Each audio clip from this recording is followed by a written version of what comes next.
When you're struggling with sleep in the middle of the night and you're wide awake, in the last hour before bed, try this experiment. I'm sold. Matthew Walker, neuroscientist and best-selling author, and one of the world's leading researchers in sleep science. It's going to blow your mind. There's a global sleep loss epidemic shaped by this thing called the modern world. What society wants is that you're either producing or you're consuming. In fact, the CEO of Netflix, his statement was that we are to commit war against sleep.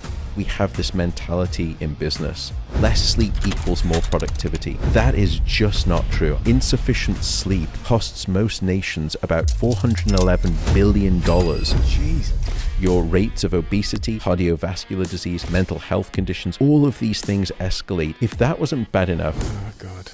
if you're not getting sufficient sleep, then 60% of all of the weight that you lose will come from lean muscle mass and not fat. Not the muscle. How would you redesign society to help us to sleep better? So first, I would... It feels like caffeine is a miracle drug with no apparent cost. Was I wrong or was I right? Wrong. Caffeine will hurt your sleep in 3 ways most people are not aware of. So if you have a cup of coffee at midday, what happens is that... Before we get into this episode, just wanted to say thank you, first and foremost, for being part of this community. The team here at the Diary of a CEO is now almost 30 people, and that's literally because you watch and you subscribe and you leave comments and you like the videos. That this show's been able to grow, and it's the greatest honor of my life to sit here with these incredible people and just selfishly ask them questions that I'm pondering over or worrying about in my life. But this is just the beginning for the Diary of a CEO. We've got big plans to scale this show to every corner of the world and to diversify our guest selection.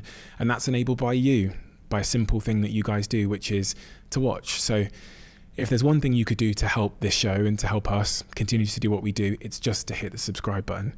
If you like this show, if you like what we do here, if you watch these episodes, please just hit that subscribe button. It means the world. Let's get on with it.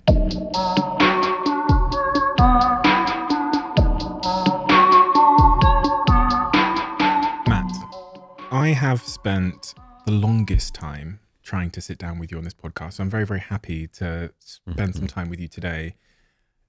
And that is because your work is now world renowned. And it's very important work. But as is the case with a few of the recent episodes on this podcast, I wanted to start by asking you, in your view, what is it you do and why is it so important in your mind that you do it? Well, firstly, thank you so much for having me here and having this conversation. It's an incredible privilege to sit with you. Why do I do what I do and why do I think it's important? Sleep, I would argue, is the single most effective thing that you can do to reset your brain and body health. And I don't say that flippantly. It's not as though I'm dismissing exercise or diet. Those two things are absolutely critical. But if I were to take you, the individual, and deprive you of exercise for a day, deprive you of food for a day, deprive you of water for a day, or deprive you of sleep for a day, 24 hours, and I were to map your brain and body impairments, it's not even a competition. That one night of lost sleep relative to those other things, it dwarfs, the only thing I lose out against is oxygen. If I deprive you of oxygen, you're going to pop out of existence a little bit quicker than you will with a lack of sleep. So sleep to me, I think, is the elixir of life. It is your life support system. And as best we can tell, I would argue it's Mother Nature's best effort yet at immortality. And so in that regard, that's why when I look across all of the studies and all of the data, it's so compelling to me. And part of the reason I think I've desperately tried, and I haven't done a good job, but I've tried to offer some public mission of reuniting humanity with the sleep that it's so bereft of, is because it does appear that there's a global sleep loss epidemic. If you look at the numbers, people are struggling so desperately with their sleep. So we have all of this knowledge, this incredible knowledge of sleep and how important it is. And it's a perfect storm colliding with this great sleep depression in modern society. And for that reason, I just felt as though, what can I do to try to help offer this voice and this science. And I am but a scientist, and I stand on the shoulders of all of my colleagues and all of these giants in the field. I'm just a researcher. So that's a little bit about, I guess, who I am, but more about why I do it and why I think it's important. If I were to try and define your sort of, and this, I hate doing this because it requires the application of some kind of narrow label. If I was to try and define what your title is in your own words, what would that be? So I'm just a professor of neuroscience, of brain science at the University of California, Berkeley. I am not a medical doctor, just FYI for all of the things that we will talk about in this conversation. So I'm just a PhD. Just a PhD. Yeah. You know, that's incredibly humble of you, but I would assert that you're, without a shadow of a doubt, the leading author, scientist, commentator, voice as it relates to the topic of sleep. And my question from that is, where did that begin? Like, where did that start in your life, in the journey of your life? When did sleep become the thing? It occurred to me, or happened to me, I should say, when I was doing my PhD. I was studying people with dementia, and we were trying to understand what type of different dementia that they had very early on in the course of their disease. And we were looking at patterns of brainwave activity. So I was placing electrodes all over the head, and I was measuring them, and I was trying to differentially diagnose them very early on. And I was getting no good data whatsoever. It was miserable. Nothing was landing. And one day I went home at the weekend and sort of with all of my printed journals, and I go to my doctor's residence and have this sort of igloo of journals around me that I would sit and read at the weekend. And I was, which probably tells you everything about my social life at the weekend, if that's what I was doing. But so I was reading these journals, and it occurred to me that some of these dementias were eating away at the sleep centers in the brain, and others would leave them untouched. And at that moment, I realized I'm measuring my patients at the wrong time. I'm measuring them when they're awake. I should be measuring them when they're asleep. Started doing that, got amazing results. And at that point, I wanted to ask the question, well, I wonder if the sleep problems are not simply a symptom of the dementia. I wonder if it's a potential cause of the dementia. And at that point, I started to think, well, so then what is this thing called sleep? And what I learned is that some of the greatest minds in the past 100 years had tried to answer a very simple question. Why do we sleep? And, 30 years ago, in fact, the crass answer was that we sleep to cure sleepiness. Which tells you nothing about, it's like saying, I eat to cure hunger. Well, no, that's not the right answer. Now, 30 years later, we've had to upend the question, and we now have to ask, is there any physiological system in your body?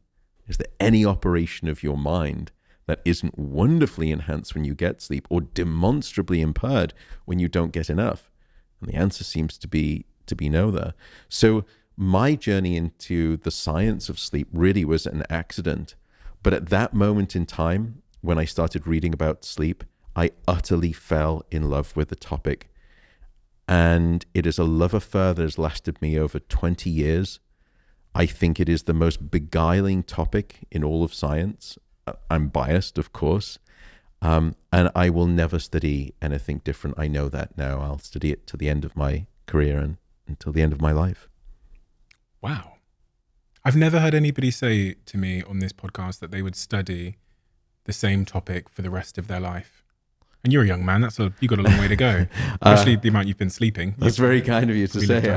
I wish I'm moving into the foothills of middle age rapidly, but no, I'm so fortunate in what I do to have found it, or for it to have found me. If I won all of the money in the world tomorrow, I would genuinely not do anything different. I am so fortunate. Well, I'd probably start trying to fly like business class or first class. That would be nice. But other than that, I would do nothing different.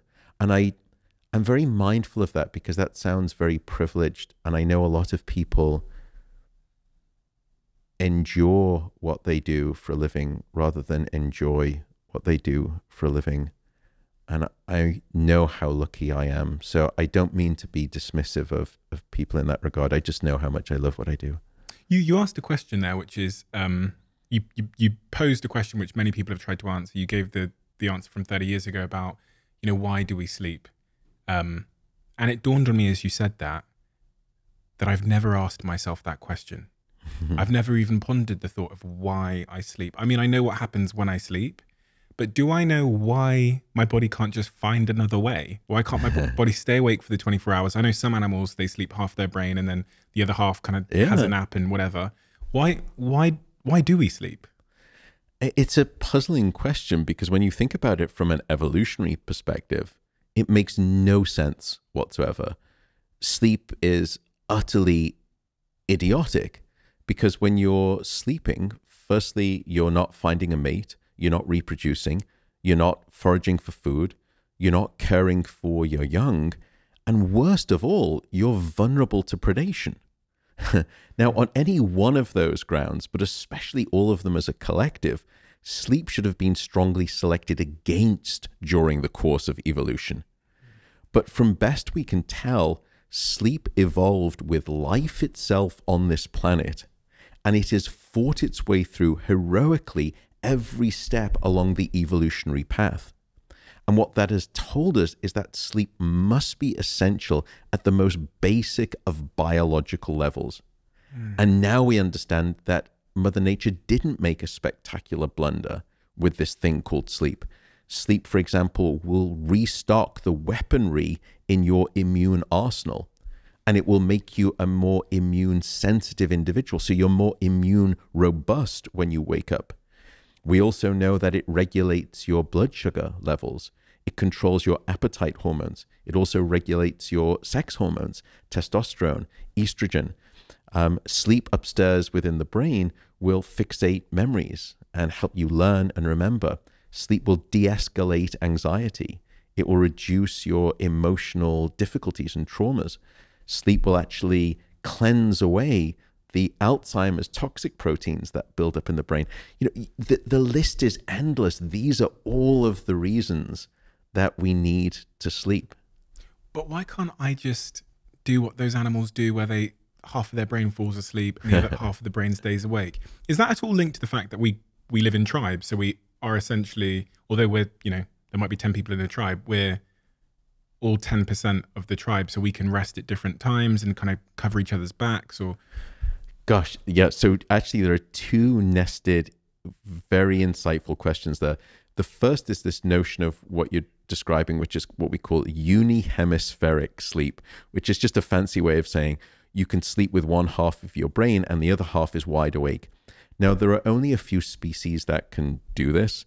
For example, aquatic mammals, dolphins are a great example. We can place actually electrodes on their heads, and you can see that one half of their brain will be fast asleep. It will be in deep, deep non-REM sleep. The other half of the brain will be frenetic, wide awake. And in part for them, the reason is because they need to maintain aquatic mobility. They need to keep surfacing for air. Otherwise, that's not going to be a good outcome. We also know that birds or many avian species will have unihemispheric sleep. And you can actually see this. There's some great YouTube videos online where they will film one half of the side of the bird's face and the eye is closed. And what it means is that the other half of the brain, because the brain is actually, the left half controls the right side controls the left side. So that left side is now fast asleep, which is the right eye closed. And then you kind of pan around and all of a sudden the other eye is wide awake and it's clearly looking about.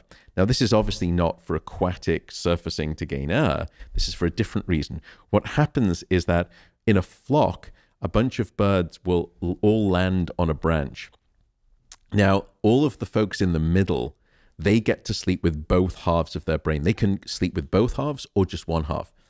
All of the folks in the middle, they get to sleep with both halves.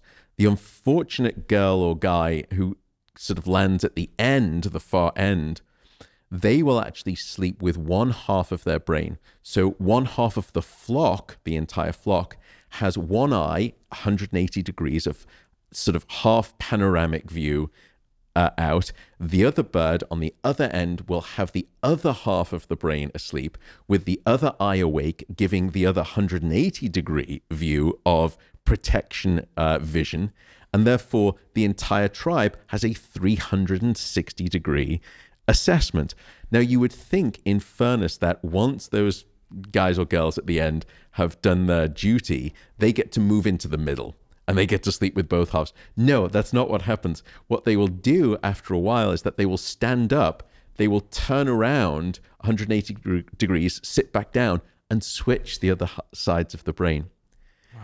So to just be clear, the complexity of wiring and architecture that has to happen for one half of the brain to be deep in sleep and the other half to be wide awake is astronomically hard. I mean, it's incredibly difficult to create that wiring.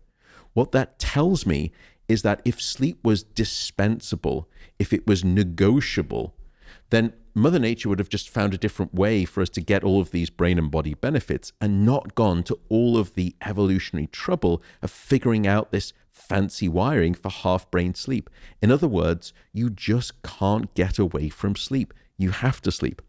But your second question, I think, is even more fascinating, which is us as a tribe, because we are a tribe species. Now, there is something else that we call your chronotype.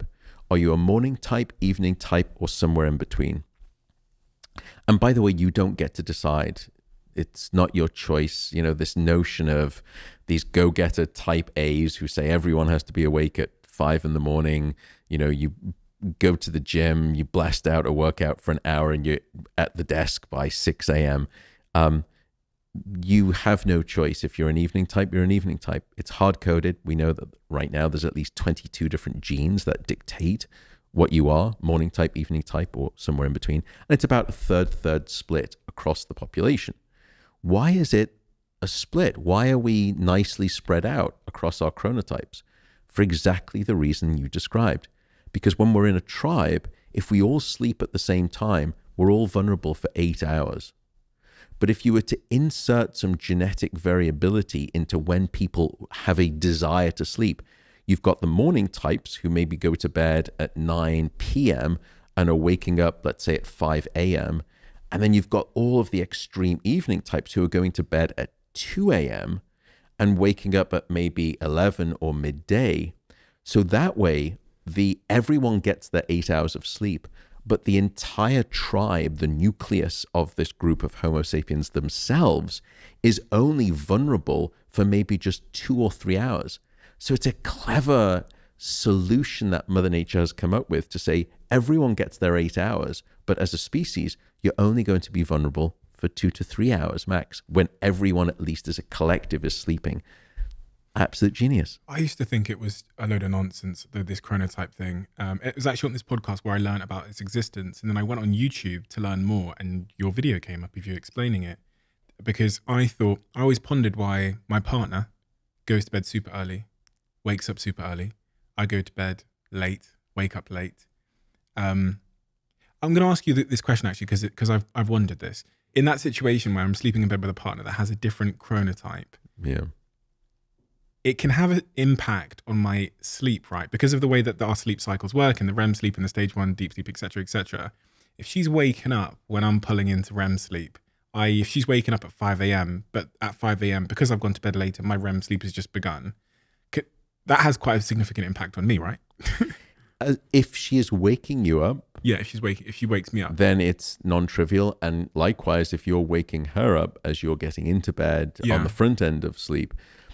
So it's very difficult. One of the things that couples will cite if they break up, firstly, is usually about a third of them will cite sleep difficulties or sleep issues as a cause of their breakup, or at least as a contributing factor to that breakup. 1/3? Yeah. Jesus. That it's at least one of the factors. When you go then in and when you double click to say, okay, then what is it about this sleep kind of tension between the two of you? One of those things is a mismatch in chronotype. And you can see this when, people, I think this, on dating profiles now, someone was telling me People will even say like, I'm a morning type or I'm an evening type, as if you're stating up front, this is part of my identity, and just FYI, be forewarned, because maybe it's been an issue for them in the past. This is why I often speak about the notion of what's called a sleep divorce to prevent a real one. Now, it's not for everyone. A sleep divorce is where you sleep in separate locations. And when we've surveyed people, both use it from the Sleep Council in the United Kingdom and also the National Sleep Foundation here in America, the data is about the same. 1 in 4 people will say that they sleep in different locations with their partner. So almost a quarter of people in relationships will sleep in different locations.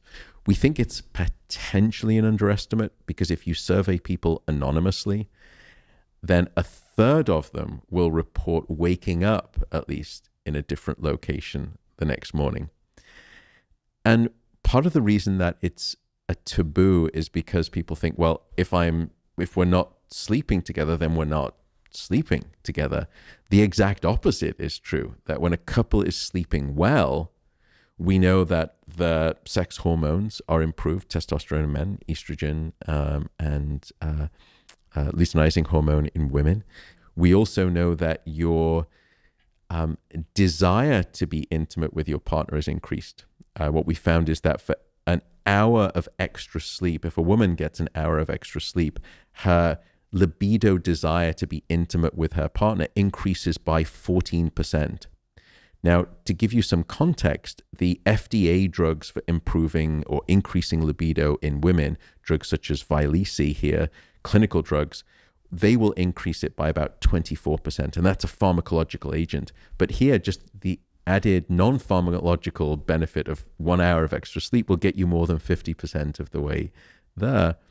So I want to just remove that notion of the stigma of that if you're not sleeping together, you're not sleeping. It's usually quite the opposite. I would say that part of the challenge, though, is that if we look at all objective measures, if I measure your sleep and the sleep of your wife, when you're sleeping separately versus when you're sleeping together, it's very likely that objectively you will both be sleeping worse when you're sleeping together. That's what the science tells us. However, what's interesting is that when you survey people and say, how satisfied are you with your sleep, which is a subjective measure, people will say, I'm actually more satisfied with my sleep when I'm with my partner than when I'm sleeping alone. So there's a mismatch here. Objectively, your sleep is better, but subjectively, you still prefer that. And of course, it's natural. You know, there is safety, there's security in co-sleeping. There is this sort of connection that we get. You can approach it if you want. Just be honest with yourself and be honest with your partner. And you can start by saying, look, this isn't forever. I just want to say, let's do an experiment for a week, for 10 days. Let's just try it and see how it goes. It doesn't need to be permanent, because what you actually miss are the bookends of sleep. For the most part, the two of you are not conscious for most of the experience of sleeping together. It's really getting into bed and sort of having a kiss or a cuddle and sort of waking up together in the morning and sort of... Now, obviously, when you're mismatched chronotype, that's also can be a challenge too. So you can still have a sleep divorce, but you can set up a system where you will go in and you'll say your good nights and you'll kind of get into bed, have a kiss and cuddle, and then you retreat to a separate location. And you can repeat that same process. So I don't want to sort of belabor the point of a sleep divorce, but people can certainly explore it. There is something called a halfway house, which is called the Scandinavian method, which sounds far more salacious than it actually is. It's simply that you buy 2 beds and you put them side by side in the same room, and therefore the amount of disruption, physical disruption that happens by way of sheets and movement is decreased. But that doesn't solve it all. Sometimes there is snoring, sometimes there is sleep talking. Those things are not obviated by the Scandinavian method. When you think about where society is, I was going to ask you, you know, you said you wanted to do the work you're doing now for the rest of your life. So do you think the work you're doing now is going to become increasingly more important and relevant? I.e., is the problem going to get worse? Or is it going to become less significant and less relevant based on the trajectory of society as you see it? You know, I'm mixed. I think when I wrote the book, I started writing a book that was called Why We Sleep back in probably about 2014 or 15. And at that point, sleep was the neglected stepsister in the health conversation of that day. You know, we were speaking a lot about diet and exercise, which was wonderful, but there was no voice of sleep. And I was so sad about that because I could see so much disease and suffering that was coming so clearly by way of a lack of sleep, but it wasn't there on the public buffet menu for consumption of knowledge. And so that was part of the motivation for trying to write the book. So I would say now, and this is not because of me or the book or anything like that, but is sleep more of a conversation in this day and age than it was 6 or 7 years ago? I think I would say yes, there is a greater awareness of sleep. But with that awareness, I think one can still question the pragmatics, meaning just because we're talking about it more does not mean that people are still failing to either get the sleep that they need or that they are unable to get the sleep that they need. And those two things are different. One is that you are healthy and you can generate the sleep that you need, but you don't give yourself the opportunity, time, or life, I should say sometimes, because it's sometimes not your choice. Life does not give you the chance to get sleep. And if only you had the chance, you could sleep. That's one version. The second version is, no, I'm giving myself the right opportunity to sleep, but because I'm anxious or because of other issues, I am not able to generate sleep. I suffer from insomnia and sleep problems. So those two things I don't see having changed since, you know, I think this public movement, this increasing movement of sleep conversation came on the table. So in that regard, I'm more pessimistic than I am optimistic. And I think it will only get worse. If you look at rates of insomnia, for example, they're only increasing, they're only escalating. Rates of anxiety disorders, the very same thing. And those two things are intimately intertwined.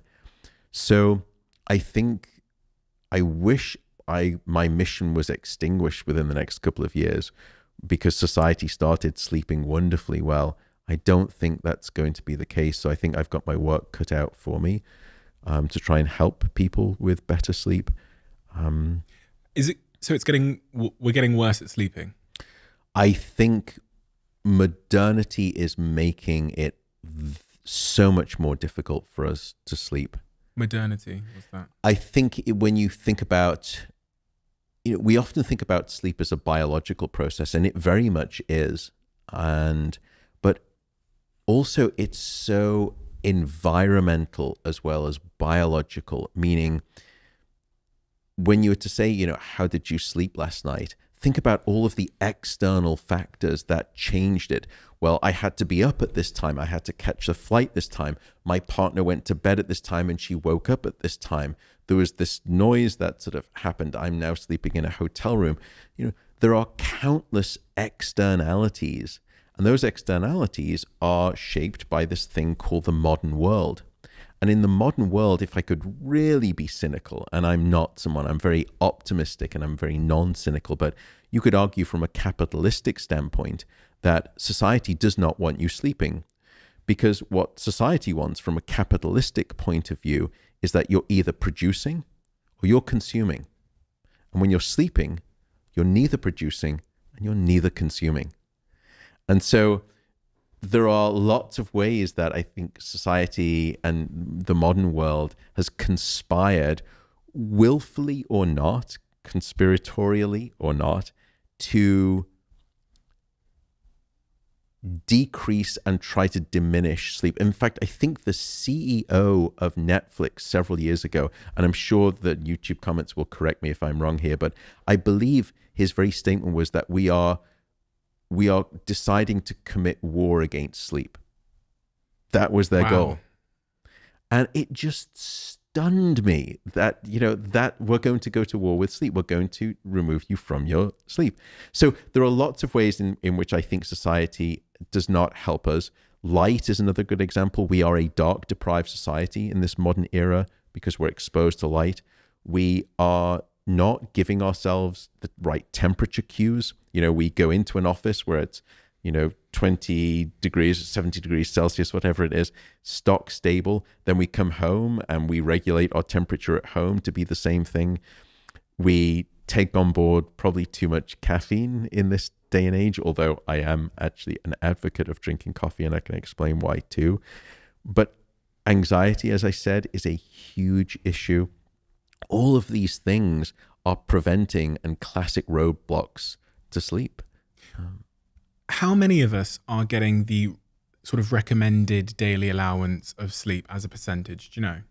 It seems to be about 1/3 of most modern civilizations are failing to get the recommended 7 to 9 hours of sleep a night. 1/3, so roughly 30, 35%, 33% roughly. Yeah.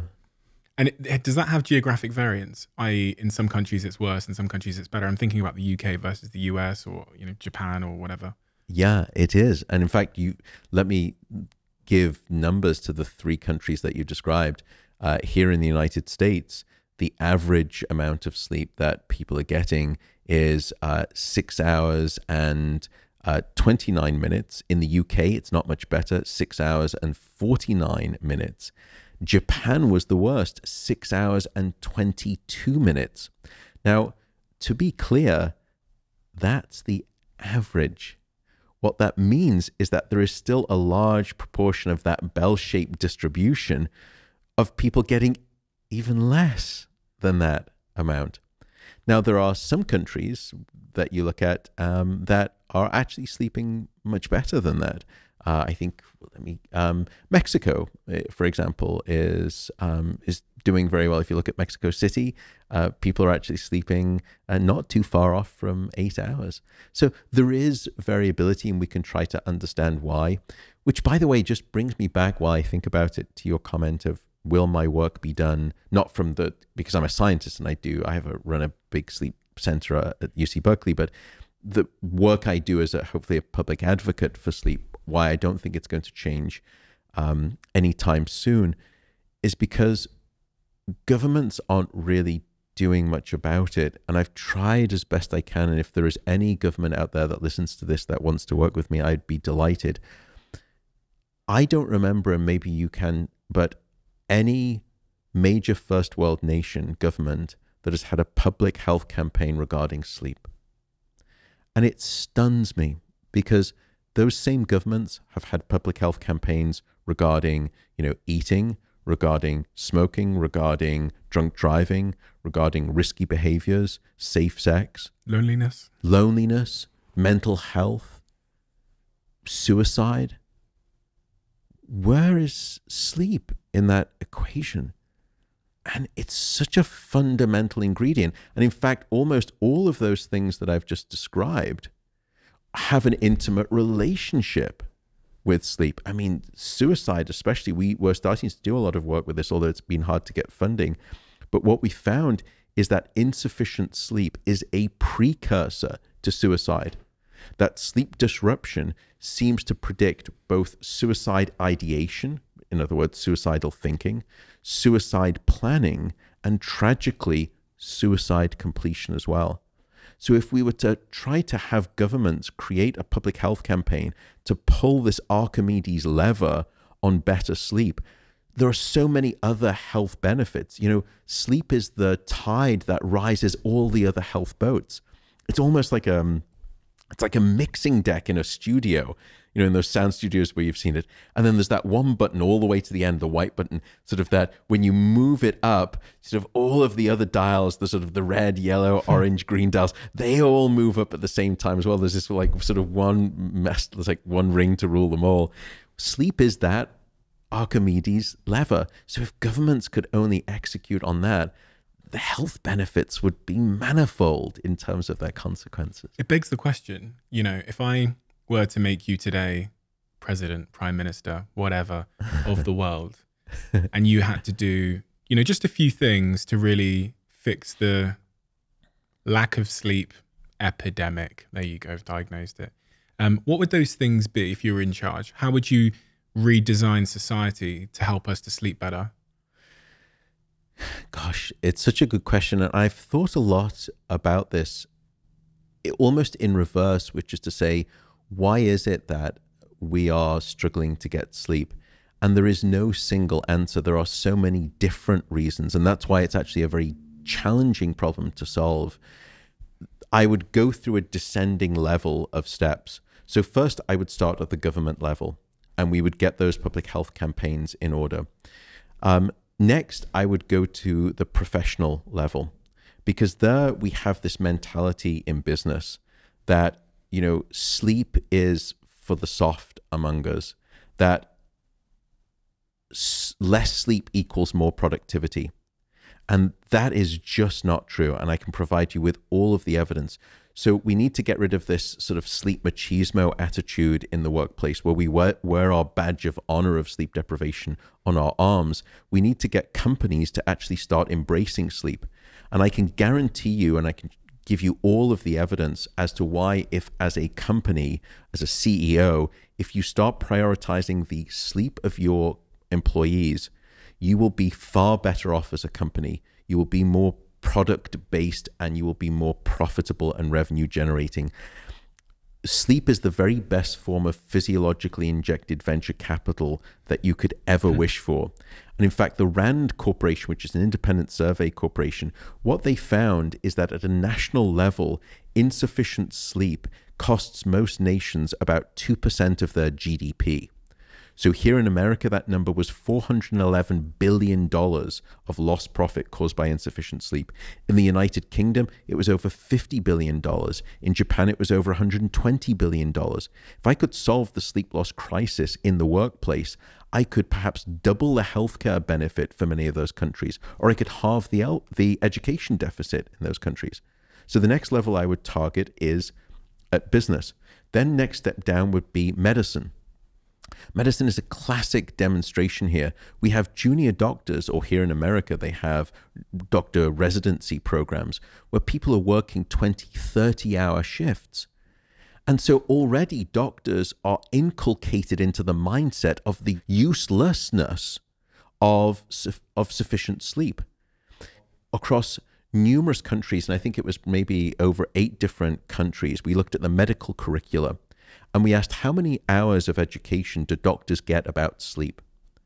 And what's strange is that, often doctors, you'll go in and you'll have an appointment, they'll say, okay, how are you eating? And, what's going on with the bathroom? How's the toilet? And then, how are you sleeping? As if sleep is one of these universal health barometers.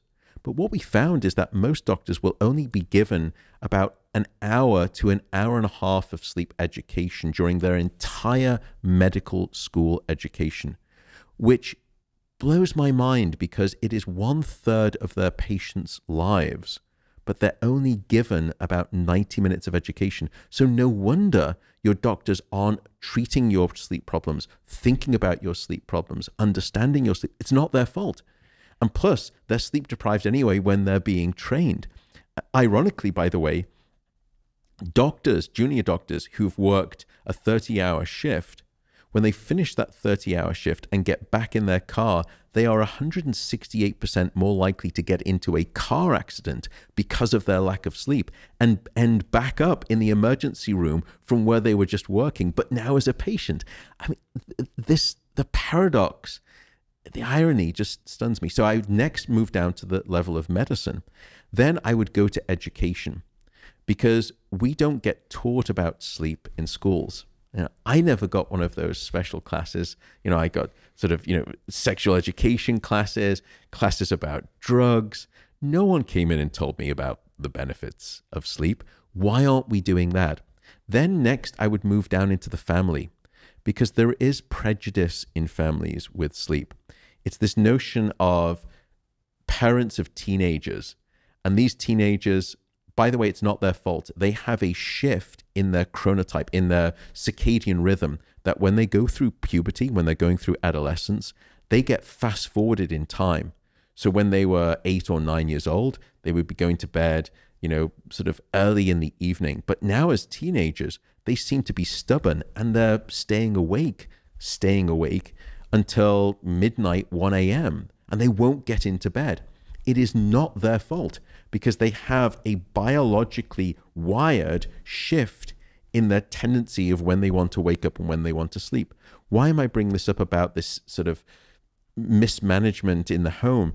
Because parents at weekends, they'll go into the room of the teenagers, they'll pull open the curtains, they will pull the covers off and they say, you're wasting the day. And firstly, what they're doing is probably trying to sleep off a debt that we've lumbered them with during the week because of this incessant model of early school start times, which I'll come back to. But within the home, if you ask parents of teenagers, what % of parents think that their teenagers are getting sufficient sleep? And about 70% of them will say, yes, my teenager is getting sufficient sleep. When you look at the data, only about 15% of teenagers are actually getting the sleep that they need. So what happens is a parent-to-child transmission of sleep neglect. They're saying you're lazy, you're slothful. So then what happens? Well, in 15, 20 years' time, now that teenager has got a teenage child. What do? They go back in the room, they rip the curtains open, they say you're wasting the day because that's what they were told.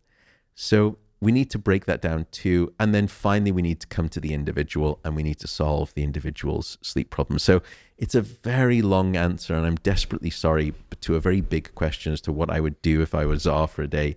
But I hope that gives you some sense of the depth that I think we need to go to. I've tried to think about the question a lot. It's not particularly well executed. I don't think I was very eloquent there, but I hope that gives a sense.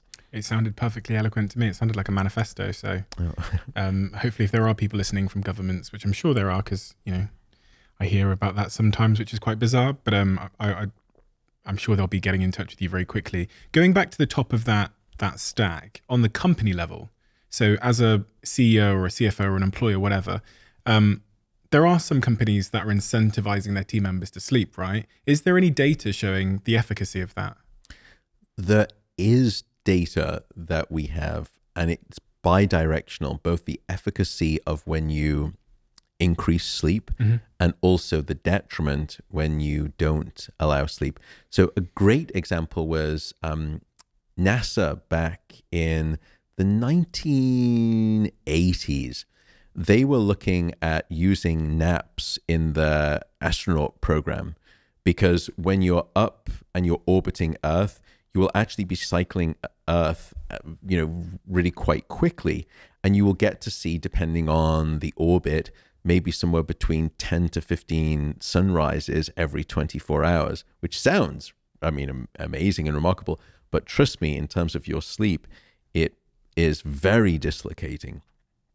So they were looking at how to use naps strategically to improve performance, because the weakest link on any space mission, and we've done some work with NASA, is the human being themselves.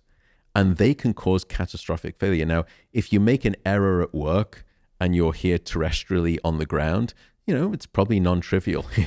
Make an error when you're up in space, it can be a big deal. So they were looking at that. And what they found was that these naps, anywhere between 20 minutes to an hour, could increase productivity on these different tasks by about 34% and increase general alertness by over 50%. And in fact, the data was so powerful that it ended up being transmitted to all of the terrestrial workers on the ground, that NASA would start to, it was what was called NASA naps. It was a NASA nap culture. Now, NASA isn't desperately compassionate by any means. It's a great organization. But they, just like companies like Google or Facebook, they understand the pounds and pennies sense, the dollars and the cents version of productivity. So anything that returns productivity, they will invest in. And some of those companies, I did some work at Google during a sabbatical, and there on their campus, they will have these nap pods, and they will have these what are called shh rooms, where you can go and you can take a nap. So think about 20 years ago, you would never imagine a company paying you to sleep on the job. If you were caught sleeping on the job, you'd probably be fired. Now companies are incentivizing it, not because they are thinking compassionately or empathetically about the health or the wellness of their individuals. It is because they understand that it transacts marked productivity. So NASA is a good example. When you give sleep, you get something back. But I can go back to the reverse of that. Why we think that a lack of sleep does not equal more productivity is for at least 5 reasons. First, when you survey, and we can do these studies in the laboratory too, when you undersleep employees, they will choose less challenging problems. So if you give them an array of work problems, they will just simply, check email, they'll listen to phone messages. They don't dig into deep project work. Second, of the problems that they do take on in their work, they will produce fewer creative solutions. And after all, creativity and ingenuity are supposed to be the 2 engines that drive businesses forward in terms of their productivity and their revenue. The third interesting finding that we've discovered is that when underslept employees start working in teams, they will slack off. They won't do their work. They will let other people do their work. It's what we call social loafing. So they ride the coattails of other people's hard work, which won't breed a good atmosphere in your company. Trust me. The fourth thing that we found is that underslept employees are more deviant, that they're more likely to fudge data in spreadsheets. They're more likely to falsely claim money for reimbursement that was inappropriate. The final thing is that a lack of sleep will go all the way to the top of the business chain. What we found is that the more or less sleep that a business leader has had from one night to the next, the more or less charismatic their employees will rate that business leader from one day to the next, even though the employees themselves, they know nothing about the sleep that CEO has been getting. It's evidential in how charismatic that CEO is. So you can add all of these things up, and no wonder, if you don't snooze, you lose in the case of business in that regard. That's why I can produce, I think, a non-trivial case for business. By the way, the other aspect that is hugely costly to businesses, and when I go and speak to businesses about why they should value sleep, if you offer it on the grounds of, again, sort of compassion or mental health, you probably don't want to listen. When you convert it into the cost of the company and how much it's fleecing them in terms of their profits, then they start to pay attention. Underslept employees will take on average about 11 more days, sick days throughout the year relative to well-slept individuals. So you're essentially just paying people additionally for 11 days of work that they will never give you when you are undersleeping them. Secondly, the utilization of healthcare resources increases by about 80%. So the cost to either you, the company here in the US, where your company is paying for your healthcare, or the cost to the government, for example, in the United Kingdom, is astronomical. And also then what we call comorbid diseases, your rates of obesity, diabetes, cardiovascular disease, mental health conditions, all of these things escalate as underslept employees continue to get even more underslept. So there is no strong case that I've seen that leads me to think businesses should foster the mentality of insufficient sleep. Quite the opposite. So that's hopefully an answer to your question. We can look at it bidirectionally. When we give sleep back, do you get productivity? Yes. When you take sleep away, do things implode rapidly? Yes. And is it costly to your company? Very much so.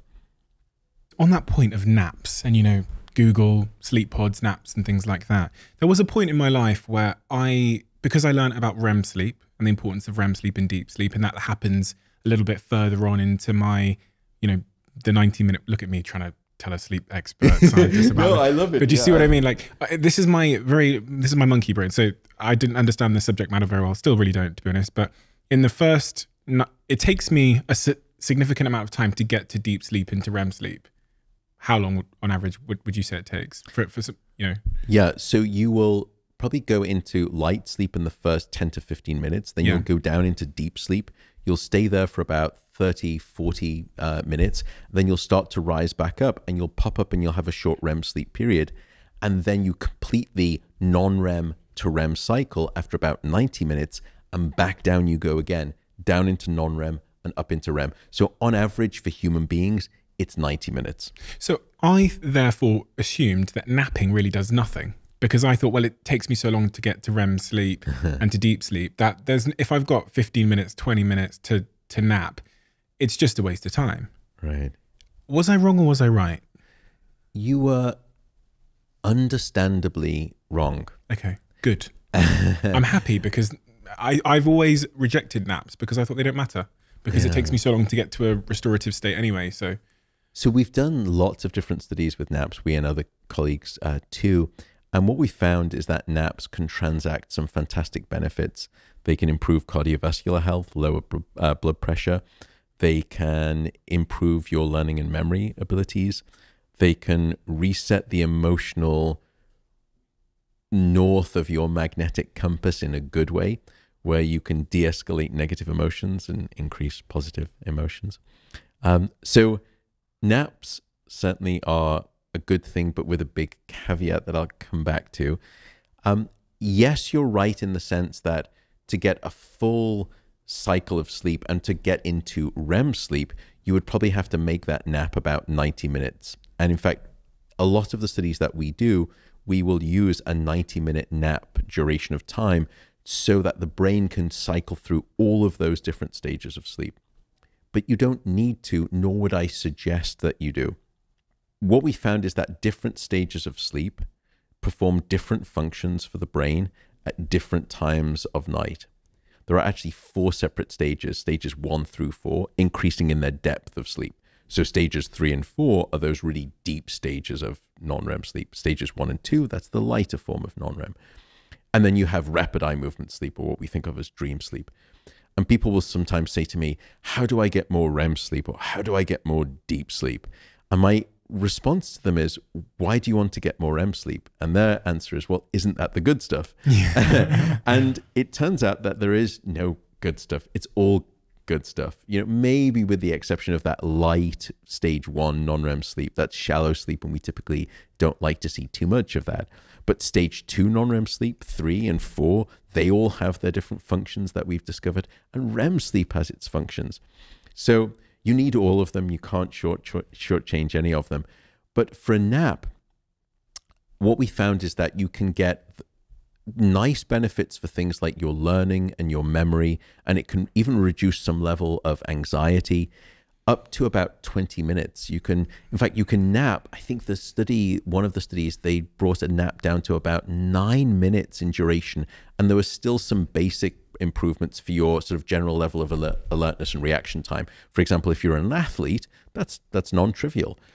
So the reason I would say be careful with naps is for 2 main sort of suggestions. The first is try not to nap for about longer than 20 minutes, because once you go past 20 minutes, you really start to go down into those deeper stages of non-REM sleep.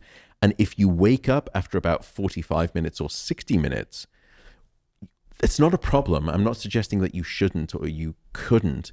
I'm just saying be aware, because when you come out of that deep sleep and you wake up from that deep sleep, normally that's not how you wake up. You will usually wake up out of lighter stages of sleep or out of REM sleep. It's rare that we wake up out of deep sleep. But if you nap and you nap for about 40 minutes, you'll probably go down into deep sleep. And at that point, if you wake up and your alarm goes off, then you're going to feel almost miserable and worse than you did before the nap, because you have what's called sleep inertia, which is essentially a sleep hangover, where the brain is still sort of pulled back into that deep sleep state. And it can take you almost an hour before you feel like you're back up to operating temperature and you're up to motorway speed. So I would say keep it to 20 minutes and you don't suffer too much of that inertia. You still get some nice benefits. Also, don't nap too late in the afternoon. Also, the final part is, if you are struggling with sleep at night, if you're someone who has insomnia or sleep difficulties, do not nap during the day. It's the worst thing that you can be doing, because when we're awake during the day, we build up a sleepiness chemical in our brain. It's called adenosine.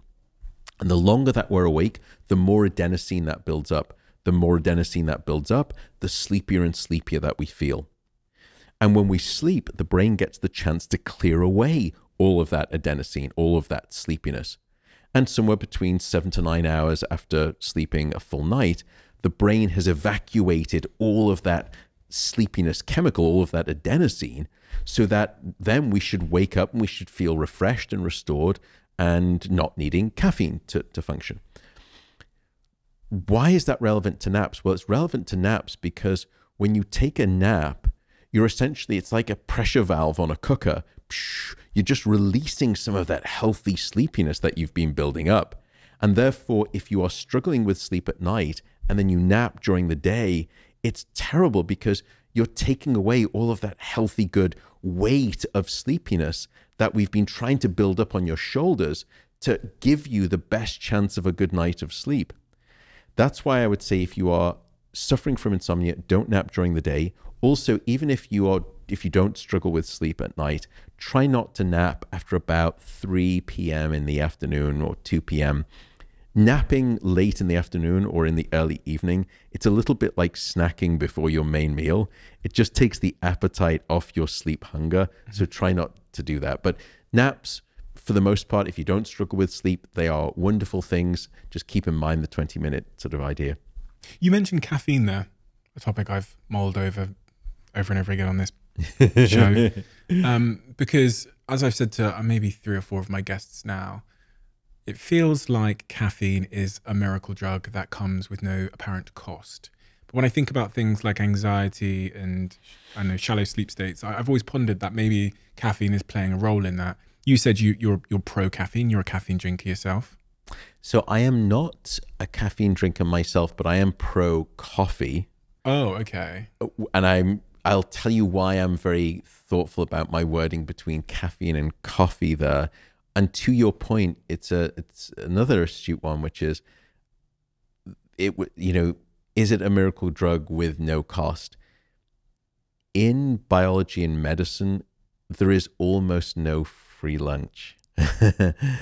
And that is true when it comes to caffeine and sleep. So perhaps I'll give the skinny on caffeine and how it impacts your sleep, but then circle back around to what seems an oxymoronic statement for me, which is why I'm still pro coffee. Caffeine will hurt your sleep in probably at least 3 ways, some of which most people are not aware of. The first issue is the duration of its action. So caffeine has what we call a half-life of about 5 to 6 hours. In other words, after about 5 to 6 hours, half of that caffeine is still in your system. What that means is that caffeine has a quarter life of somewhere between 10 to 12 hours. So if you have a cup of coffee at noon, at midday, a quarter of that caffeine is still in your brain at midnight. So having a cup of coffee at noon, and it's hyperbole in truth, probably, or it's a little bit hyperbolic, but it's almost the equivalent of a coffee at noon is the equivalent of, tucking yourself into bed, and just before you turn the light out, you swig a quarter of a cup of coffee and you hope for a good night of sleep, and it's probably not going to happen. So that's the first thing to keep in mind, is the timing of caffeine. The second is that caffeine is a stimulant. Now, everyone knows this. Everyone knows that caffeine can make you more alert and more awake. By the way, how does it do that? It comes back to adenosine, which is the chemical that we spoke about, the sleepiness chemical. It's no coincidence that those 2 things sound the same at the end of the name, caffeine and adenosine. Caffeine will actually race into your brain and it will latch on to the adenosine receptors, the welcome sites in your brain. And it has very sharp elbows and it will force away the adenosine from those receptors and it will hijack those receptors. Now, at this point, you may be thinking, well, hang on a second. If it's latching onto those sleepiness chemical receptors, shouldn't caffeine make you more sleepy? And the answer is no, because what it does is it just latches onto the receptor and it inactivates it, essentially. So it masks the receptor. What caffeine does then is race into your brain. You've got all of this sleepiness at 9 p.m. or 10 p.m. You have an espresso because you're trying to power through and finish the report or the presentation for your pitch deck for your startup company. And that caffeine races in, it latches onto the adenosine receptors and blocks the signal of adenosine. So now your brain was thinking, I'm starting to get tired, it's 10 p.m., but now all of a sudden that signal is blocked. And caffeine is like hitting the mute button on your television remote controller. It just mutes the signal of sleepiness. So now you think, well, no, I don't feel sleepy anymore. And here's the danger, that even though, well, when the caffeine is in your system and it's latched onto the receptors, that adenosine is still there. It's not going away. In fact, if anything, during the course of the caffeine in your system, it continues to build and build. And now when the caffeine finally gets metabolized and excreted out of your system, not only do you go back to the sleepiness that you had many hours before, it's that plus all of the adenosine sleepiness that's been building up during that time in between. So you get hit with this huge tsunami wave of sleepiness, and that's what we call the caffeine crash. So one of the issues, so that's sort of caffeine in terms of how it works and its timing. Another issue is that it creates anxiety, just as you said. And anxiety is probably one of the greatest enemies of sleep. It's one of the principal reasons that underlies insomnia, is a physiological state of anxiety, that your fight or flight branch of the nervous system is ratcheted up. That's what caffeine will do. It needs to do the opposite for you to fall asleep. That's why you can have what we call the tired but wired phenomenon, where you say, I'm so desperately tired. I am so tired, but I'm just so wired that I can't fall asleep. It's because your nervous system is too amped up. Caffeine will trigger that amping up. Then at that point, if you're struggling to fall asleep because you've got too much caffeine on board, it is what we call anxiogenic. So now you start to worry. And the last thing you need to do when your head hits the pillow for good sleep is worry. Because when you start to worry, you start to ruminate. And when you ruminate, you catastrophize. And when you catastrophize, you're dead in the water for the next 2 hours when it comes to sleep. Because we have this sense that, you know, things at night, in the darkness of night, are so much bigger than they are in the brightness of day. And we start worrying, you know, in this modern era, we're constantly on reception. And very rarely do we do reflection. And unfortunately, the only time when we typically do a reflection is when we turn off the light and our head hits the pillow. And that is the last time you want to be doing reflection. So that's the second problem with caffeine. It's anxiogenic, and it only makes you sort of almost like the Woody Allen neurotic of the sleep world. The final part of caffeine is that it's very good at blocking your deep sleep. So we've done a number of these studies where we'll give people a standard dose of caffeine, let's say 150 milligrams, 200 milligrams, which is probably, you know, a cup and a half of good, strong coffee. And then we put you to bed and we look at the amount of deep sleep. And it will strip away your deep sleep by about somewhere between 15 to 30%. Now, to put that in context, to drop your deep sleep by 30%, I'd probably have to age you by about 40 years, 40. Or you could do it every night with an espresso with dinner. And that's one of the problems. People will say to me, look, I'm one of those people who I can have 2 espressos with dinner and I fall asleep fine and I stay asleep. So no harm, no foul. Well, not necessarily, because even if you fall asleep and you stay asleep, you're not aware of the lack of the deep sleep that you're not getting because of the caffeine. And so now you wake up the next day and you think, well, I don't remember having a hard time falling asleep. I don't remember waking up. But now I'm reaching for 2 or 3 cups of coffee the next morning rather than my standard 1 cup of coffee, because I don't feel refreshed and restored by my sleep because I was lacking the amount of deep sleep. And deep sleep, what does that rob us of? The lack of deep sleep. So lack of deep sleep is critical for regulating your cardiovascular system. It's the time when we do replenish the immune system. It also regulates your metabolic system, so it controls the hormones such as insulin that will regulate your blood sugar, and you will become blood sugar dysregulated without sufficient deep sleep. Upstairs in the brain, deep sleep will strengthen and consolidate and secure new memories into your brain. They will prevent those memories from being forgotten. Deep sleep is also the time when we cleanse the brain of metabolic toxins, particularly the toxins that are related to Alzheimer's disease. So getting a lack of deep sleep is, I would say, a non-trivial thing in that regard. But I don't want to be also puritanical here, and this is where I'm going to change my tidal tune. I am not here to tell anyone how to live their life. I have no right to tell anyone how to live their life. I'm just a scientist. All I want to try and do is gift you the science and the knowledge of sleep so that you can make an informed choice. And after all, and the same is true for alcohol too and sleep, life is to be lived to a certain degree. No one wants to be the healthiest guy in the graveyard. I don't want to be that way too. I want to live life just with moderation. The reason I don't drink caffeine is not because I'm so puritanical. I want to be the poster child of good sleep. I love the smell of freshly ground coffee in the morning. It's a great ritual. It's just that I've run my genetics and I am one of the slow caffeine metabolizers. So you can do these genetic kits online and they will tell you, are you a slow metabolizer or a fast metabolizer? So that's the variability. That's why some people say, look, I'm pretty immune to caffeine. Others will say, no, I'm not. Why do I now favor coffee? I was actually quite anti-caffeine in coffee when I first came out with the book, just looking at the studies.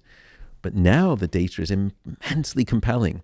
The health benefits associated with coffee are undeniable. Study after study after study, and we can put them all together in this big, what we call a meta-analysis study. And it is so strikingly clear that drinking coffee is a good thing for you from a health perspective. Two things to say about that. The first is that it's got nothing to do with the caffeine. And a lot of people have sort of rightly challenged me to say, look, you say how problematic sleep can be when you're drinking too much caffeine. But yet coffee is associated with many of the same health benefits that sleep is associated with. But coffee is supposed to hurt your sleep. How do you reconcile those two, Matt Walker? And the answer is very simple: antioxidants. Because it turns out that the coffee bean contains a whopping dose of antioxidants. Things such as, it's got other things such as caffeine, but it's got a bunch of incredible antioxidants. Probably the most powerful of them in terms of the coffee bean is something called chlorogenic acid. Now, don't worry, it's not chlorine, it's not chloride, it's not bleach. Chlorogenic acid is very different. And what's happened in the modern world is that we have and struggle with our diet so much because we don't eat enough whole foods, etc. So what's happened is that the coffee bean has been now asked to carry the Herculean weight of all of our antioxidant needs on its shoulders. And where most people get the majority of their antioxidants is by way of drinking coffee. That's why coffee is associated with so many health benefits. And it's not the caffeine. Case in point, if you look at the studies with decaffeinated coffee, you get very similar health benefits. Again, it's not the caffeine, it's the coffee itself. So the bottom line here is drink coffee, but I would say the dose and the timing make the poison. So try to limit yourself to about 2 cups of coffee, 3 cups of coffee maximum. Because if you look at the health benefits, by the way, it's a dose. It's not a dose response where it's linear, where the more and more coffee you drink, the more and more healthy you become.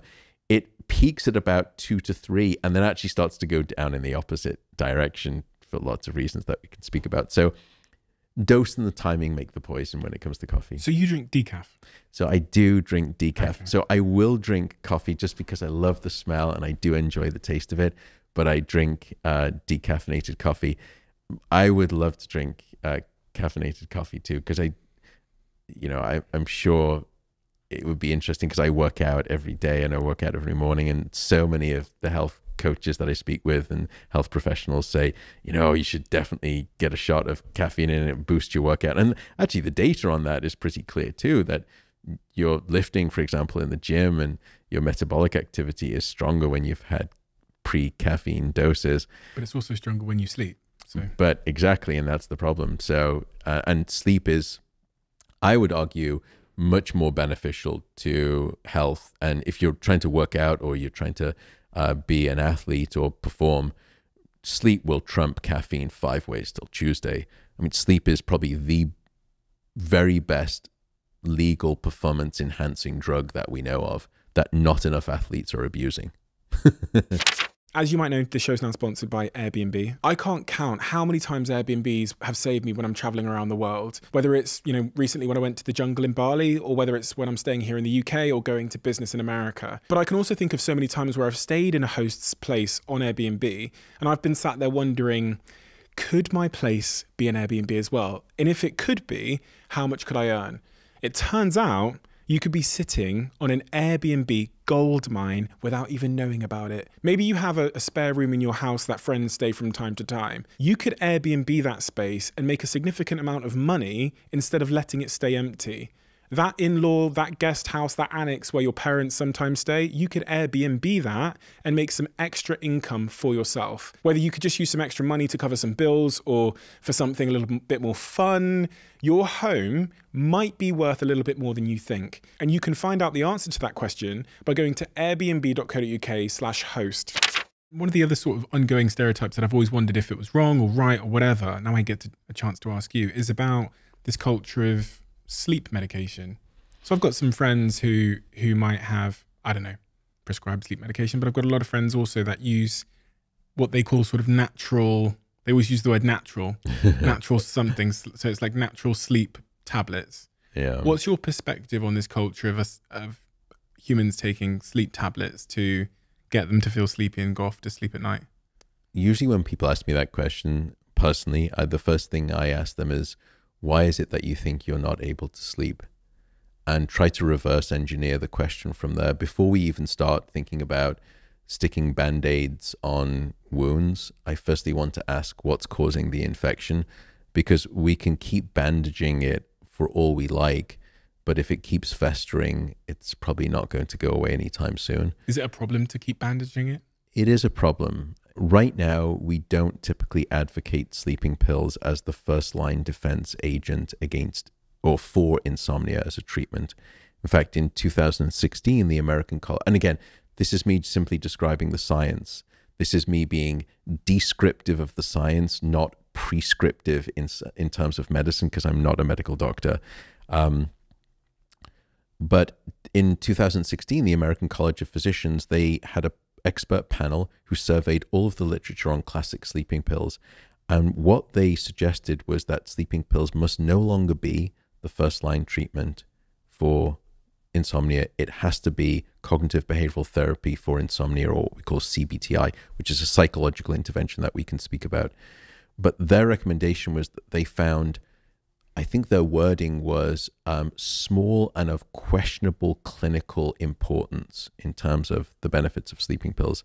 Now, there is a time and a place in clinical medicine for sleeping pills, but usually as an adjunct in combination with cognitive behavioral therapy. They are not advocated for long-term use, so they're usually advocated for short-term use, weeks. Most people have been on them for months, if not years, these classic sleeping pills. And that's a problem, because those sleeping pills are in a class of drugs that we call the sedative hypnotics. And sedation is not sleep. For some subset of some people, there are some of these quote unquote sleep supplements that may benefit. But overall, the studies are very clear. None of them are efficacious. And when you think about it, it makes sense. If there was some cheap sleep supplement that you could buy on Amazon, that was the Shangri-La of good sleep, that was this miracle sleep drug, don't you think that a pharmaceutical company would have patented it 20 years ago and be making billions of dollars from it? That alone tells you all that you need to know about, these natural sleep supplements. Cognitive behavioral therapy for insomnia, though, seems to be the kind of the front line of prescribed defense against a lack of sleep, insomnia conditions. What exactly is that therapy aiming to do? What does it do for somebody? Great question. So in some ways, the title tries to suggest what it does, but not particularly well, perhaps. So it focuses on cognitive aspects and it focuses on behavioral aspects. So for the cognitive aspects, when we do cognitive behavioral therapy working with the patient, we'll try to focus on thoughts and beliefs and ideas around sleep Do they have anxiety around the bedroom? Most of them do. I can't sleep. Because I can't sleep. So every time I walk into the bedroom, my bed is the enemy. And I look at the bedroom and I look at the bed, and I just know that that means I'm going to have a bad night of sleep. So what's happened is that at that point, your sleep controls you. And you've lost all confidence in your ability to sleep. And we need to course correct that. So one of the things we do in cognitive behavioral therapy is that we lower that anxiety and we say, look, everyone has a bad night of sleep, even a bad couple of nights of sleep. In fact, I will tell you, I don't sleep perfectly well all the time too. I've had at least 2 very severe bouts of insomnia in my life. We all have a bad night of sleep. It doesn't mean that tomorrow you're going to wake up with depression or Alzheimer's disease. Don't worry, you're not going to get cancer, just because you've had a bad night of sleep. So we start to change people's misbeliefs about sleep. And we try to get them back from being catastrophic about this idea of my not sleeping. So that's the cognitive aspect. We start to lower their anxiety around the bed and the bedroom. We start to try to build confidence back. We start to reduce their expectations about, what is reasonable sleep? Well, right now you're getting 4 or 5 hours of sleep, and we can do better, but don't start thinking that you need to get 8 hours of sleep straight out the box. Let's just manage it. That's just because it's going to stress you out, right? It's only going to make matters worse. Right, okay. When you're struggling with sleep in the middle of the night and you're wide awake, you're laying in bed and you're thinking, oh my God, I've got 5 hours left before I've got to go to work. It's terrible. It's the last, it's a little bit like trying to remember someone's name. The harder you try, the further you push it away. So would you say in that, what do I do in that situation? It's 2 a.m. in the morning, you've got to be up at 7, there's a flight you're getting on, so whatever. Yeah. What should one do? Because from what I was reading in chapter 14, I was hearing that maybe I should get out of bed. Yeah. Or not just sit there and ruminate, into the early hours of the morning. Or do I stay in bed and do something? What does one do? The prototypical recommendation is that after about 30 minutes of time awake, you should get out of your bed and you should just go to a different room and do something like, read a book or listen to a podcast. Don't eat, because it then trains your brain to wake up to do that. Don't start working or getting in front of a computer screen. I said, listen to a podcast. Sure, just make sure your phone's in. You don't start scrolling any more than that. But you can do relaxing things, stretch, meditate. The reason is because if you start to spend a lot of time awake in your bed, your brain is an incredibly associative device. And very quickly, it will start to learn that this thing called your bed is this place where I'm always awake. And therefore, you start to learn through this repeated loop of behavior that I'm always going to be wide awake in bed. And we need to break that association. And that's why we say get out of bed after about 30 minutes, because you're just training your brain to think that this thing called my bed is the place where I'm never asleep. And we want to break that and only return to bed when you're sleepy. And there's no time limit for that. And that way, gradually, it's much better, because you will relearn the association that your bed, just as when you were young, it was guaranteed that your bed is this place where you will always be asleep. The problem with that is many people don't want, it's the middle of the night, it's dark, it's cold. I'm just not going to get out of bed. So what's your other, what else have you got in your toolbox, Matt? At that point, I would say, okay, that's reasonable. The first thing I would suggest is meditation. I am a hard-nosed scientist. And when I was researching that for the book, I was, I just thought this sounds all a bit woo-woo. And, I live and work in Berkeley, California, which is kind of, the free speech, flower power movement, San Francisco, flowers in your hair business. I just thought this is all a bit, holding hands and singing Kumbaya. This is not for me, this meditation stuff. I couldn't get away from the strength of the data. It was immensely powerful regarding sleep and its benefits on insomnia and sleep. So I started meditating, and now I meditate for 10 minutes before bed every single night. And I've been doing that for about 4 years. So I would say, even if it's in the middle of the night, and if I wake up in the middle of the night, I'll start to try to walk myself through a meditation. You referenced there listening to podcasts, etc., doing something else to stimulate the brain. When I go to bed, I have to have something playing. I say have to, I shouldn't be that definitive. I like to have something playing, some kind of sound or noise or whatever. And much to my partner's dismay, my content of preference is serial killer podcasts or documentaries, or just like something which is really going to grab hold of my brain and focus me. So something like, it has to be really interesting to me for me to be able to focus on it. My partner is the opposite again. She likes silence. Why do I listen to serial killers? It's different for different people's constitutions, and psychologies. And I can pathologize you all you like if you would wish me to. But I would say what's fundamentally going on here with meditation, and I'll come back to an alternative too. But the reason why some meditation apps as well have now started to do what's called sleep stories, which in some ways is what you're doing a version of with your podcast, is harks back to when we were kids. For many parents, they would just read a book to their kid, the children's books, goodnight books, because you would read the child to sleep. And for some reason, as we developed into adults, we thought, well, we no longer benefit from having a story read to us to help us sleep.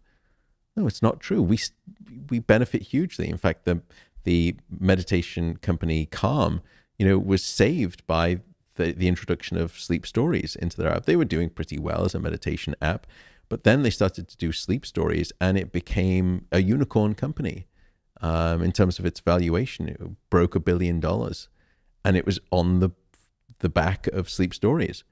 And what they realized is that people were self-medicating their insomnia by way of meditation.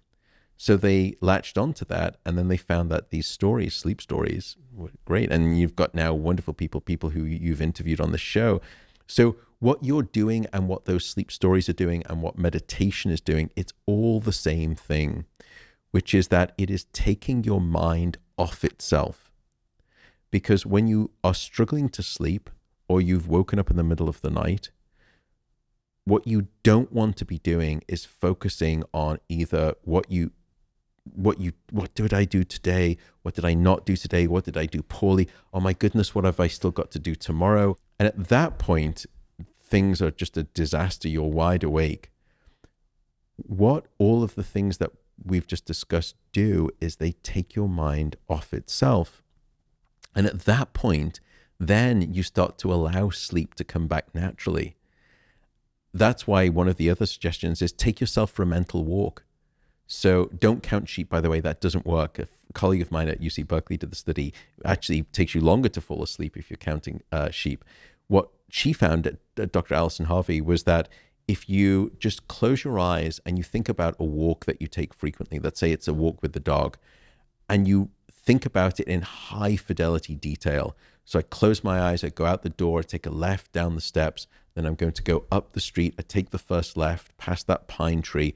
That's the level of detail. If you just walk yourself on that mental walk, sure enough, people fall asleep in about 50% less time, half the time it takes. This is the thing with sleep stories and also my serial killer documentaries or serial killer podcasts that I listen to. Detail. Exactly. You get, even I've listened to Calm's sleep stories before, and the attention to detail in the sort of descriptive nature of what they're saying is so apparent. They'll say things like, the cold, wet windowsill saw the raindrops like tapping against it one by one by one by one. And that sounds very similar to my serial killer documentaries when I hear about the serial killer coming in through the window. Yeah. At nighttime. And I wondered why the descriptive nature of it, the detail, matters for dozing us off. And because you've got limited bandwidth in terms of cognitive capacity. Right. And if you're consumed and you saturate your bandwidth with that level of detail, it's very hard for any of these other things called our worries and our anxieties to start entering into our mind. The other thing I would note, by the way, though, is if none of these things are working for you, if the fictional notion of serial killing is not working for you, if meditation is not working for you, if going on a mental walk is not working for you, this is the final suggestion I have. If you're lying there awake, firstly, by the way, if you're struggling with sleep, remove all clock faces from your bedroom. It's one of the best pieces of advice I can give you. Knowing what time of night it is no favor. So knowing now that it's 3:23 a.m. in the morning and I'm still struggling to fall asleep, And then I look back at the clock and it's now 4:03 a.m. and I've still been awake. And now it's 4:27 and I've got to wake up at 6:30 a.m. Knowing that has no utility for you. Remove all clock faces from your bedroom. It is a gift. But coming back to the final suggestion, if you don't want to get out of bed, if you don't want to listen to a podcast, the final thing I would say is just accept and say, look, it's okay. Tonight is not my night. It is not the worst thing in the world. And instead of trying to sleep, all I'm going to do here is lie in bed and I'm just going to rest. Because wouldn't it be lovely if someone came to you in the middle of your workday, you're just stressed, and someone said, by the way, just come into this room, there's a bed here, just lie down and just rest for an hour. Wouldn't it be lovely? Just have a good old rest for an hour. Just rest there. And I would say that if you can't sleep, just lie in bed, stop worrying about sleep and not being able to get it, stop worrying about the next day. Just lie in there and enjoy a nice, good old rest. And by the way, usually what happens is that after you start thinking, okay, I'm going to rest, the next thing you remember is the alarm clock going off at 6:30 because finally you stop trying and sleep happens. So, yeah. Of course. You know, prolonged, one of the things I wonder if this is if I'm wrong about this, is I sometimes thought that, you know, I could go Monday to Friday and kind of sacrifice my sleep. This was specifically when I was really in the height of like running big businesses, etc. And then on the weekend, I'll just make up for it. So I thought, you know, I could go Monday to Friday. I'll sleep maybe sometimes 2 hours a night, 3 hours a night, whatever. Then Saturday, you know, I'll just do a, 11-hour sleep and I'll just make up for it. Yeah. Is that a good strategy? The delightful laughter at the end of your sentence that I think probably tells you the answer that you know. Unfortunately, sleep doesn't work like that. It would be nice if it did. Sleep is not like the bank. In other words, you can't accumulate a debt as you were doing during the week and then hope to try and pay it off at the weekend. So for example, let me take an extreme version of that experiment. Let me take you tonight and I'm going to deprive you of sleep for an entire night for, let's say, 8 hours of sleep. And then tomorrow night, I'm going to give you all of the recovery sleep that you want, as much as you wish for. And then the next night, you can have all of the recovery sleep that you want. And even on the third night, will you sleep longer that first recovery night after a night of no sleep? Absolutely, you will sleep longer. But across those 3 or 4 recovery nights of sleep, will you get back all of the sleep that you lost? Not even close. You'll maybe only sleep back about 4.5 of the 8 hours that you lost. In other words, by that stage, you are 4 or 3.5 hours in overdraft on your sleep bank account. You went into debt and you only paid about 50% of it back. So what's happening with you during the week is that you're accumulating this debt, of maybe 10 hours, you're shortchanging, you're only sleeping like 6 hours a night for the 5 nights during the week. And then you binge on sleep and you try to maybe sleep 10 hours or 11 hours. That's only 2 or 3 extra hours. So sum total, that's only 4 to 6, hours of made up sleep relative to the 10 hours of debt. So what happens is that next week, you now carry forward 4 hours of your debt. And then the next weekend, you try to sleep it back, but you're still 4 hours lost. So now you've got 8 hours of net debt. In other words, what it develops is into a compounding interest on a loan. It just starts to escalate ballistically across weeks, across years, and across a lifespan. And then what happens in terms of health outcomes? So say that I did that for a couple of years. Say that I sustained that pattern of, depriving myself of sleep throughout the week, maybe catch up on Saturday, depriving myself again the next week, catch up on Sunday, deprive myself the next week. And I did that pattern for multiple years. What would be the health implications? So you can describe them short, mid, and long term. The first thing I would say, though, is that the elastic band of sleep deprivation will stretch only so far before it snaps. The short term, probably the most immediate short-term consequence is that you are popped out in a drowsy-related accident. Because drowsy-related accidents are non-trivial. They make up a large proportion of accidents on our streets in terms of human errorful driving. When you say popped out of the gene pool. Okay. So what happens is that when you are underslept, you're at the wheel and you start to have what we call micro sleeps, where your eyelid will partially close. Now, you are not aware of it. You have no awareness of it whatsoever. And in fact, parts of your brain seem as though they're almost falling asleep. Like you're having this micro sleep, and it lasts for about a second or 2 seconds. Now, if you're on the motorway and you're traveling at 70 miles an hour and you have a 2-second micro sleep, that's enough time for you to drift from one lane into the next. If you're just on a 2-lane, sort of back street where there's oncoming traffic in the other direction, and you're traveling at 40 miles an hour and you drift half the way into that lane, that's oncoming traffic.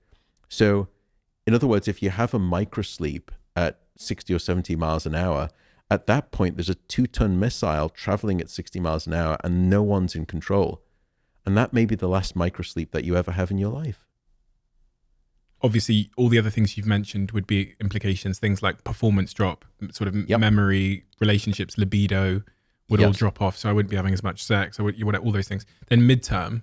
So midterm, then you're going to escalate those things into more disease states. So for example, if I were to take an individual, and people have done these studies, not we, but where you limit them to, let's say, 4 or 5 hours of sleep for 1 week, your levels of blood sugar are disrupted so significantly that your doctor at the end of that 1 week would classify you as being pre-diabetic. So you could almost argue that's short term, not midterm. If you're a male and I limit you to 4 or 5 hours of sleep, a healthy young male, for 1 week, I will drop your levels of testosterone to that of someone who is 10 years older than you. So I can age you by a decade just by short sleeping you for 1 week. We see equivalent impairments in female reproductive health, in estrogen, luteinizing hormone, and follicle stimulating hormone. So it's both men and women. Your blood pressure will start to creep up. Your systolic blood pressure in particular will creep up. Your heart rate in terms of its contraction rate, in other words, the speed of your heart starts to increase. The progression into obesity, diabetes, cardiovascular disease, mental health issues, anxiety, depression, suicidality, all of these things, immune compromise, infection, all of those things can be termed, will be midterm. Now, all of those things have a longer term tail to them, which is this thing called premature mortality. So using that sweet spot of 7 to 9 hours of sleep, you can argue that there's a simple truth on the basis of the data. The shorter your sleep, the shorter your life. That short sleep will predict all-cause mortality. Is that supported by data? That's supported by data, yeah. Now, there's an interesting change there, which is once you get past about 9 or 10 hours, your mortality risk doesn't just keep going down and down. It will hook back up again, as if almost too much sleep is a bad thing. And we can explain why that is the case as well, and why it's probably not quite as simple as that. But the final long-term consequence that I would say is Alzheimer's disease. The two most feared diseases in developed nations are cancer and Alzheimer's disease. Both of them have links to insufficient sleep, many of them causal. And this relationship between sleep and Alzheimer's disease, this is where we actually do, I'd probably say almost 50% of the work that I do at my sleep center is focused on sleep and Alzheimer's disease. And there the data is stunning. I would say at this stage, insufficient sleep seems to be one of the most significant lifestyle factors that can develop or dictate the development of Alzheimer's disease later in life. Now, that's a lifestyle factor. There are other genetic factors, but certainly we now know that it's not just that insufficient sleep predicts a greater amount of Alzheimer's pathology in your brain. So, for example, people who on average are sleeping 6 hours or less have a far higher magnitude of beta amyloid, which is the sticky toxic protein related to Alzheimer's disease, and another protein called tau protein. These are the two protein culprits of Alzheimer's. Both of those escalate the less and less sleep that you have. Now, that's just associational. We also know, by the way, that 2 sleep disorders, insomnia and sleep apnea, heavy snoring, both of those are associated with a marked increased risk of your Alzheimer's disease, later in life.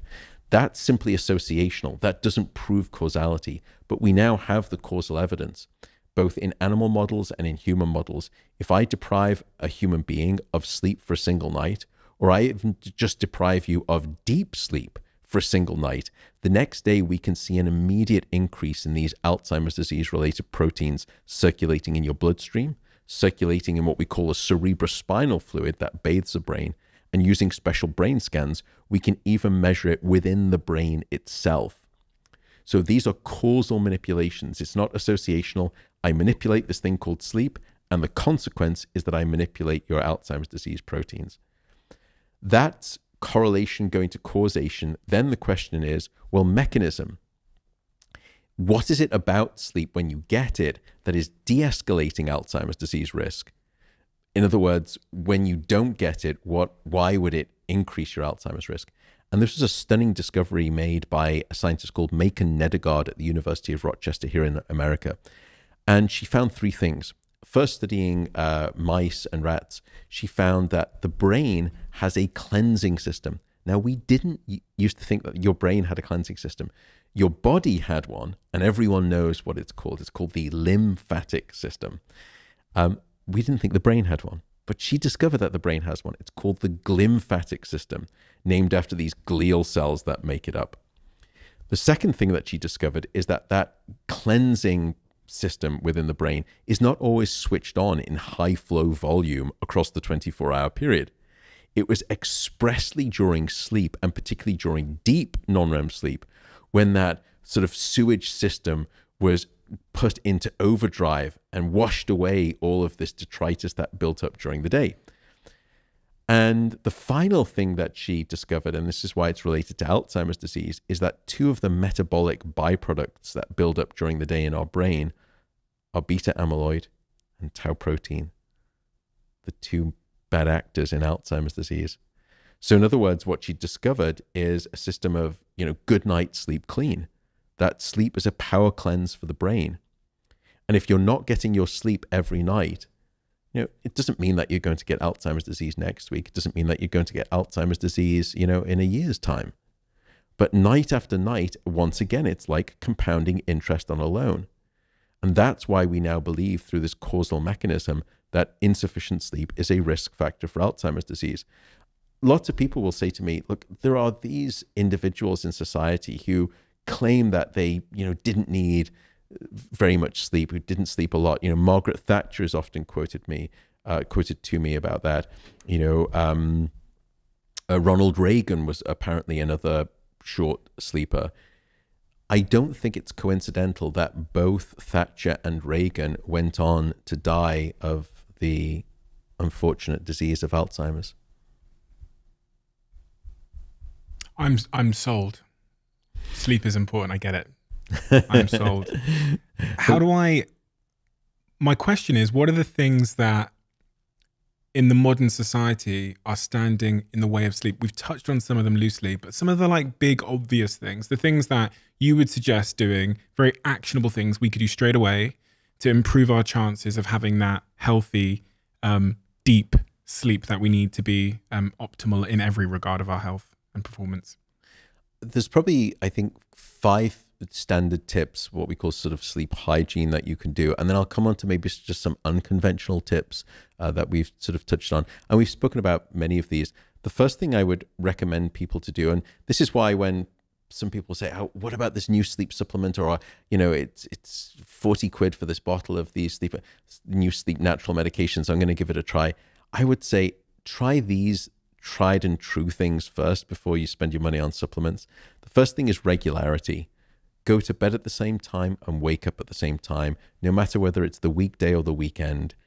Your brain expects regularity. It thrives best under conditions of regularity. When you give it regularity, you can improve the quantity and the quantity of your sleep. The second thing is get some darkness at night. As I said, we don't get enough darkness in the modern world. And so the trick I would offer, and I don't use it, I don't like the word hack, but the sort of suggestion would be, in the last hour before bed, try this experiment for everyone listening for the next week. Dim down half of the lights or switch off half of the lights, or even 3/4 of the lights in your home in the last hour before bed. All of the lights in every room? in all of the rooms, switch off almost all of the light. Now, I'm not suggesting be unsafe and walk around in the darkness in the last hour. That's not what I'm saying. Just dimmed out, switch off half of the lights. You will be surprised at how sleepy that darkness will make you feel. And it's also an incredible behavioral trigger to signal to your brain that it is time for sleep, that darkness is around me. That's the second tip, is darkness. The third tip is temperature. Most people sleep in an ambient bedroom temperature that is too high.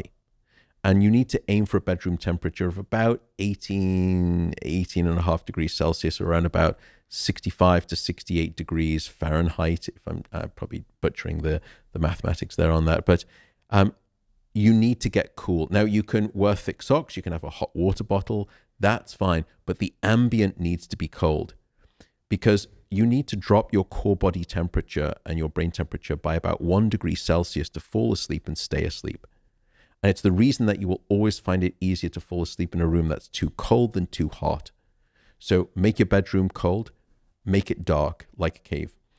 The fourth question would be sort of fourth suggestion would be walk it out. And we've spoken about this, the 30-minute rule, get up, do something different, or meditate. Don't lie in bed awake for too long. Then the final two things we've spoken about, we've spoken about caffeine. We haven't spoken about alcohol, but let me just say, as the kind of headline of it, alcohol is not a sleep aid. Many people use it as a sleep aid. It is not your friend. Alcohol, again, is a sedative, so it knocks you out. The second is that it fragments your sleep. So you wake up, your sleep is littered with all of these small awakenings. Most of them you don't remember because they're too brief, but it makes for miserable, lousy quality sleep. And the final thing is that alcohol is very good at blocking your REM sleep or your dream sleep, which we know is critical for many other functions as well. So alcohol's not your friend. That's the sort of the final tip. Again, just if you're with friends, have a glass of red wine. Just know, okay, my sleep's not going to be great. No, thank you, Matt. And, nice yeah, okay, that's right. And I'm joking. I'm not. Yeah, I'm joking. Whatever. It's just live life too. Of course, yeah. I'm not saying that. I was thinking there about the other sort of behavioral things that we do that harm our sleep as well. We talked about coffee earlier on, avoiding that. It's weird that people drink it after dessert in the evening. So never understood that. I guess that's an old tradition. But the other thing, obviously, that the modern generation are even more susceptible to is to have a quick TikTok. Look at the social media account or something. Now, I thought, there's a lot of different products out there that are trying to help with the light that comes from these screens that I think is the cause of what's keeping us awake. But there's this little button called dark mode on my iPad. Oh, there's also one called night shift. So if I just pop that on, Bob's your uncle. and I can crack on with my screen time. True or false? Partly true. Oh, good. Okay, partly. So I can just pop that on night mode and dark mode, and then I can carry on using my iPad. Partly true. So it turns out that the blue light from screens does have an impact on sleep. So there's a great study done by Harvard Medical School by some colleagues there, and they showed that reading for an hour on an iPad just before bed, relative to just reading a book in dim light, firstly, it delayed the time with which people fell asleep, so it took them a lot longer to fall asleep. Second, it reduced the total amount of sleep that they had. Third, it decreased a sleep-related hormone called melatonin. It delayed the release of that melatonin, and it reduced the amount of melatonin. And finally, it reduced the amount of rapid eye movement sleep.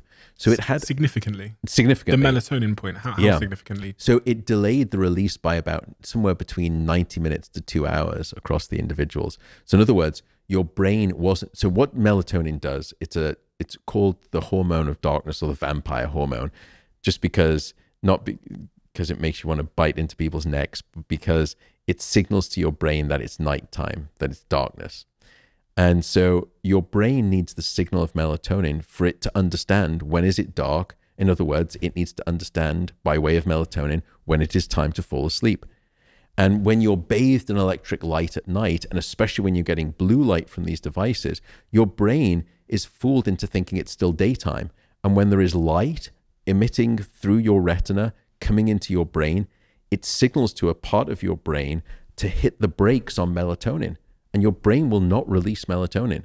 So what was happening with this iPad reading is that you were artificially telling the brain it's still daytime, and the brakes on melatonin was still shut on. And so melatonin was not starting to be released until much later. And what was also interesting about that study, by the way, is that when they stopped the iPad reading, the sleep disrupted pattern continued for several days later. In other words, it was almost like a drug, that it had a washout period, that was a blast radius to it. Now, there's been some great work by a wonderful sleep scientist in Australia, Michael Gradazar, and he has added to this story. And he said it's not just the blue light. These devices, the principal function of these devices is that they are attention capture devices. Just like you said, I'm just going to have a wee little TikTok before bed. They are in the attention economy, and all they care about is capturing your attention for a currency, and they make a lot of money from it. What that attention does is that it stimulates your brain. And when your brain is stimulated, it's very difficult for you to fall asleep. And it creates what we call sleep procrastination, where you're lying in bed and you could be perfectly sleepy and you could fall asleep right now. But then you sort of check social media and you think, oh, I'll just shoot that last email. Oh, and then I'll order that last thing on sort of, Amazon. And then you get a text back from your friend and you start texting them. And then you look up and it's now an hour later and you're an hour deficient on sleep. So it's the activation of your cerebral cortex by these devices that is perhaps the more harmful aspect of them regarding your sleep. Now, here again, I don't want to be finger wagging. The genie of technology is out the bottle and it's not going back in anytime soon. There's nothing that I'm going to say as a sleep researcher that's going to change that. I don't take my phone into my bedroom. I put my phone out in the kitchen and I don't see it until morning. But lots of people do, and fair enough. But there's another rule that I've stolen from another friend called Michael Grandner, who's here in America at the University of Tucson in Arizona. He has this great rule regarding technology, and it's the following, that if you really must take your phone into your bedroom, you can only use it standing up. And what you'll find is that after about 6 or 7 minutes standing up, you think, I'm just gonna sit down on the bed. And at that point, as soon as your backside hits the bed, you're done. You've got to put the phone away. I think it's a great rule of thumb if you need to take technology in the bedroom. I'm going to apply that. The other thing I wanted to ask was about sleep and weight loss. I've had a lot of health experts on this podcast recently, but none of them have really talked to me about the role that sleep or sleep deprivation plays in weight. Is there a relationship?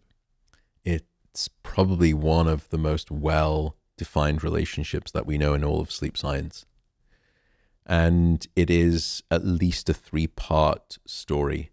So the first emerging evidence came in terms of hormones. So there are what we call appetite-regulating hormones, and the 2 principal ones of concern here are something called leptin and ghrelin. Now, leptin, when it's released, will signal to your brain that you're satisfied with your food, you are satiated, and you are no longer hungry. Ghrelin does the opposite. When ghrelin is released, it says, no, you're not satisfied with your food, you are not full, you still want to eat more, you are still hungry. And some of the first studies, they started to just limit people, restrict people's sleep to 6 hours or 5 hours or 4 hours. And what they found was that there was, firstly, that signal leptin that says, no, you're satisfied with your food, you don't want to eat anymore, you're full. That signal of fullness, satiation, was decreased by 18%. If that wasn't bad enough, ghrelin, which is the hunger hormone, that leapt up by 28%. Overall hunger levels rose by about 26%. So firstly, it's almost like double jeopardy, that you are getting punished twice for the same crime of not sleeping enough. Once by losing the signal of I'm full, I don't want to eat anymore. And once again for the, no, I'm much more hungry and I'm just going to overeat, which is ghrelin. So what that produces is a profile of increased eating. So on average, underslept individuals started to eat in those studies about 300 to 400 extra calories at each sitting by way of insufficient sleep. Then what they discovered is that it's not just that you want to eat more, it's what it is that you have a craving for when you are underslept. And this is the problem. What they found is that when you are underslept, you eat more of everything, but you especially eat more of these heavy-hitting, stodgy carbohydrates, bread, pasta, pizza. The next thing that you started to eat, have a preference for, was simple sugary foods, sweets and chocolate. And then finally, you started to crave very salty food, and high sodium food intake will increase your blood pressure. So that was the first of the three mechanisms. Then we did a study where we said, perhaps it's not just the circulating hormones in the body. The brain is the ultimate arbiter of your food decisions. So what's going on in the brain? So we took a group of perfectly healthy individuals and we put them through the experiment twice. Once when they'd had a full 8 hours of sleep, and once when we deprived them of sleep. And then the next day we placed them inside an MRI scanner and we showed them images of lots of different foods that range from being sort of, very healthy to being very unhealthy, and sort of ice cream and, chocolate and pizza and things, to leafy salads and nuts and greens and vegetables. And we asked them to rate how much they wanted that food for each item. Now we did something a bit sort of dastardly to make it more ecologically correct, so that they weren't just saying, okay, they probably think I should probably say that's healthy. We said, we're going to randomly select one of these images, these food images that you see, and after you get out the brain scanner, we're going to give you that food and we're going to politely ask you to eat it all. So it made it a bit more realistic, so the choices were more, as much as that we could. So what we found is that when they were sleep deprived, the deep hedonic centers, the emotional centers of the brain, these desire centers, these reward centers, they ramped up in their activity in response to these highly desirable, highly unhealthy foods. So these more basic sort of, guttural parts of the brain, as it were, these reward centers were lighting up much more strongly when you were sleep deprived. Worse still, the impulse control regions in the front of the brain, what we call the prefrontal cortex, they were shut down, they were taken offline.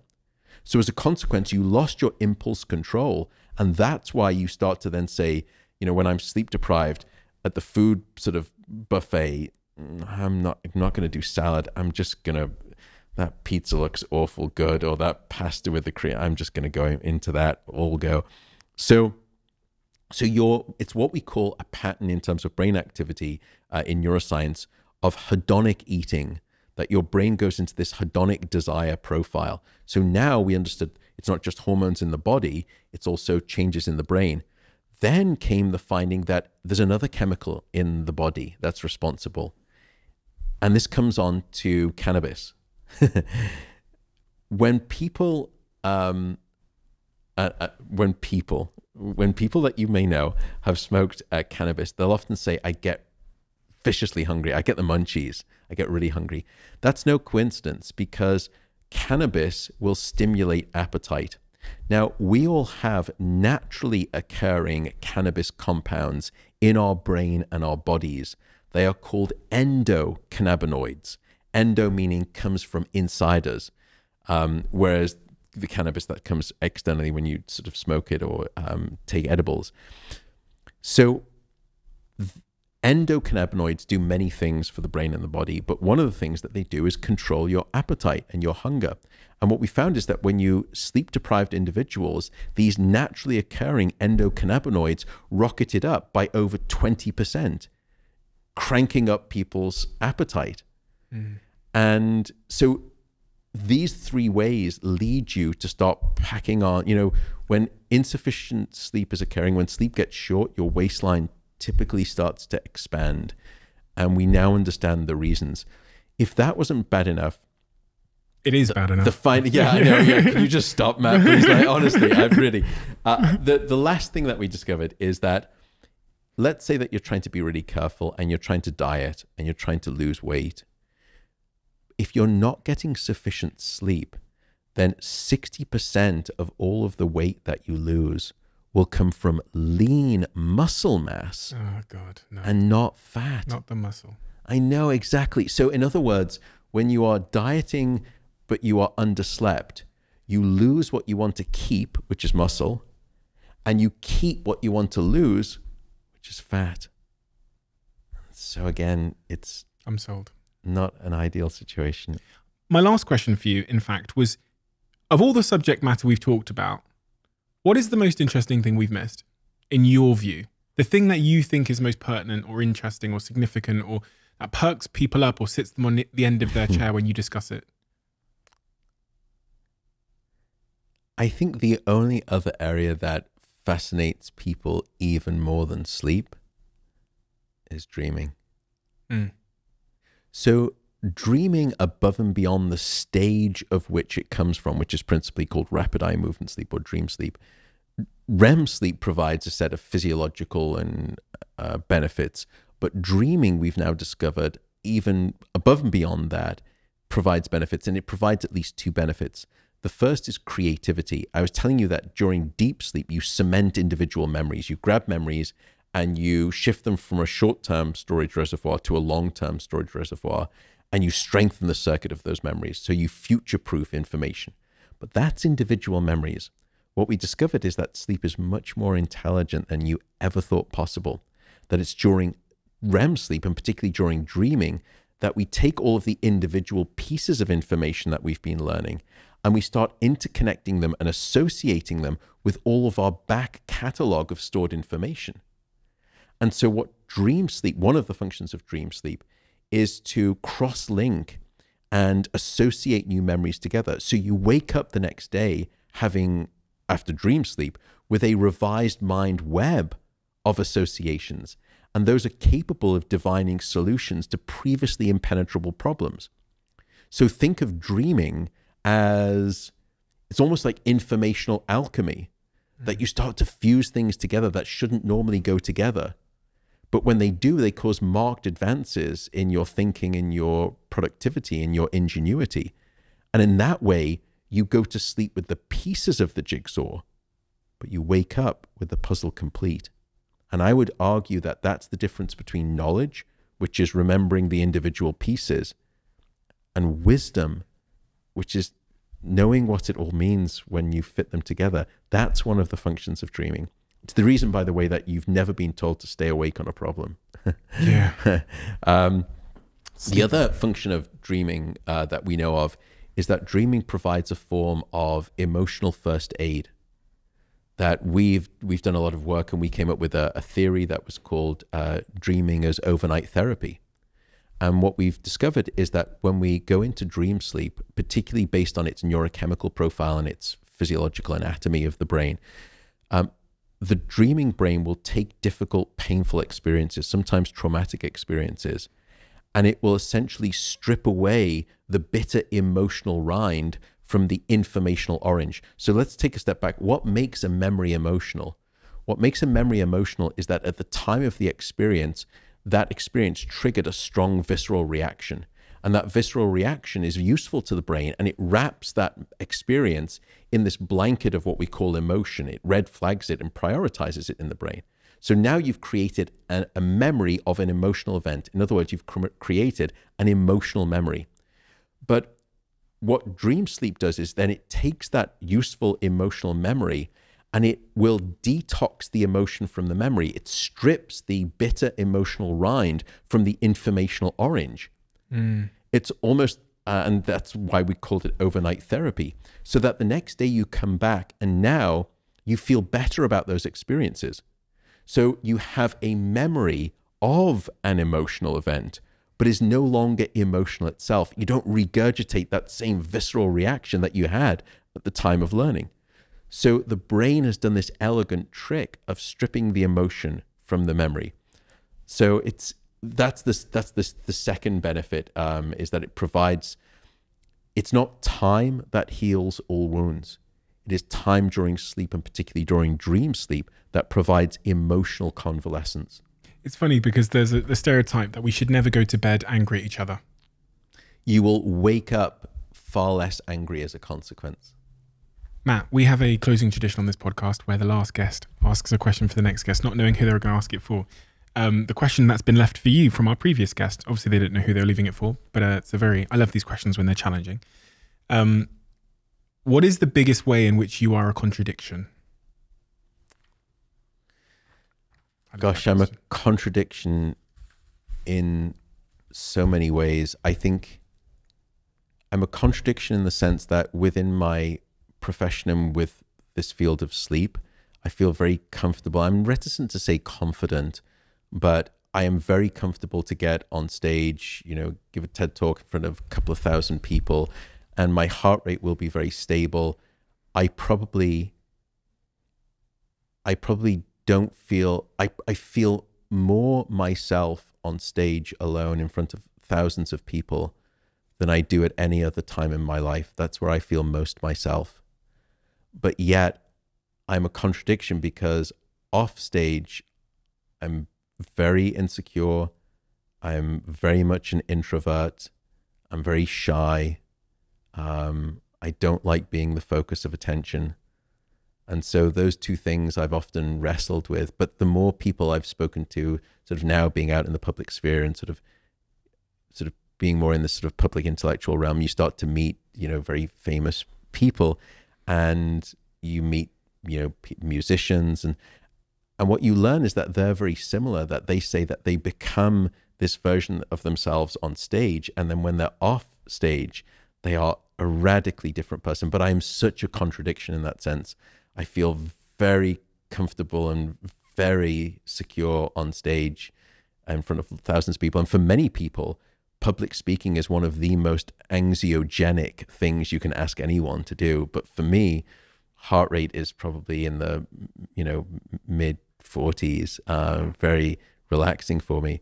But then put me in a room, small room of a couple of people, and my heart rate's probably through the roof, and I've become very introverted. So I'm a contradiction in that sense. Yeah. Matthew, thank you. Thank you for making the time today.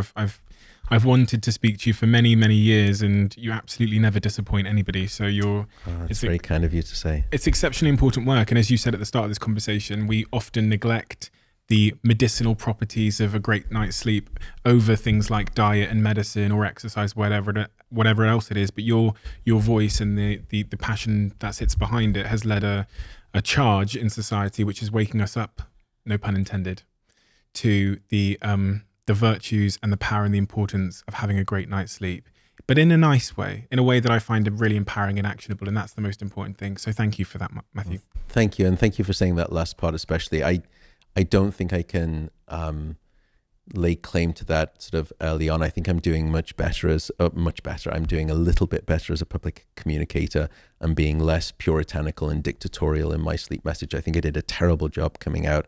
I'm learning and I'm being more sensitive, but I'm always lovely to hear feedback from folks about what I'm not doing well, because I would love to do this better and better if I can. But thank you for saying those kind words, and thank you again for having me on, giving me this opportunity to speak. I now will anoint you as a sleep ambassador from this point forward. So thank you so much again, Stephen. I really so much, appreciate Matthew. Quick word from one of our sponsors. I have to say, I've been on a bit of a journey with this brand, because when I started my business in new territories, when we first moved Social Chain to New York City, the first place we went to was WeWork. We moved 4 of our team members out to New York City, and we built the business from there. I have to say, there's something magical about WeWorks. I've spent the last 2 or 3 weeks in LA in a WeWork, and as you walk in the front door every day, it's almost like that sense of community, that sense of magic, excitement, camaraderie is tangible. And you don't get that when you're working at home. You don't get that often when you're sat in your bed on your laptop. There's something about getting out and getting into a WeWork that makes me feel a sense of entrepreneurship and creativity and building. And the way that WeWorks are designed, both in the way that they offer subscriptions so that you can work, on demand, but also the flexibility of the contracts means that it's just the perfect place for businesses to scale their companies. And if you haven't checked out WeWork and you want to, you can go to we.co/CEO, where you can try out your local WeWork for the day at 50% off. Just download the WeWork On Demand app and use the code DIARY at checkout. You know, I never really usually pick the chocolate flavoured Huels. My favourite are the banana flavour. I love the salted caramel flavour. But recently, I think I in part blame Jack in my team, who's obsessed with the chocolate flavour Huels. I've started drinking the chocolate flavour Huels for the first time, and I absolutely love them. My life means that I sometimes disregard my diet, and it's funny, that's part of the reason why I've had a lot of guests on this podcast recently that talk about diet and health and those kinds of things, because I am trying to make an active effort to be more healthy, to lose a little bit of weight as well, but to be more healthy. And the role that Huel plays in my life is it means that in those moments where sometimes I might reach for, you know, junk foods, having an option that is nutritionally complete, that is high in fiber, that is incredibly high in protein, that has all the vitamins and minerals that my body needs, within arm's reach, that I can consume on the go, is where Huel has been a game changer for me.